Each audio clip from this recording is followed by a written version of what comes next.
बात्या मोन्थार प्रभाव रे गंजाम रे लागी रही वर्षा जीरो काजुआलिटी लक्ष्य तलिया अंचल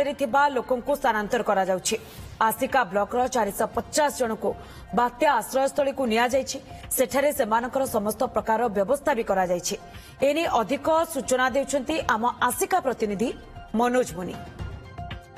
संभाव्य बात्या को नहीं प्रशासन पक्षर जो तत्परता देखा जाइए तलिया बस्ती जोटा कि स्लम एरिया बोली जो आम बुझुचे सेठी आम देखुचु लोक किसी लोक मैंने अंगनवाड़ी केन्द्र हो नवा स्कूल पिंढा एभली जगार से सुरक्षित रखा कि चलुले वर्षा है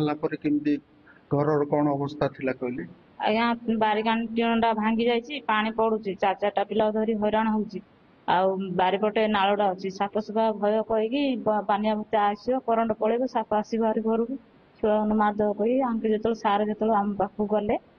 से आम कहलु हाँ सार आम जीव सब रहू आमर किसी असुविधा हेनी से जा रहू इन घर द्वार भांगी पानी फाणी पशिव लोक मैंने निरापद अवस्था रे तो आपन को ये डाकिले किमिति अवस्था रे आपन को खाद्य पेय जहाँ दिन रे आवश्यकता दिन राति रे आपन सब सुविधा अछि हाँ आज्ञा सब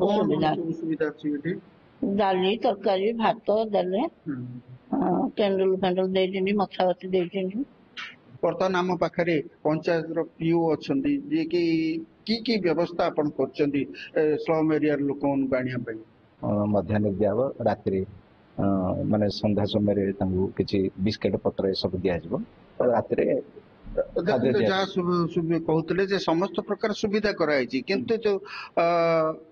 दिन दिन लगान जदि वर्षा जो सूचना आसुची कार देह खराब हम कौन प्रस्तुति करा नहीं आमर डॉक्टर माने वीडियो मैडम कहते कार देह असुस्थ हेले सांगे सांगे आम खबर देवे डॉक्टर टीम आसबे आशा करू निश्चित भाव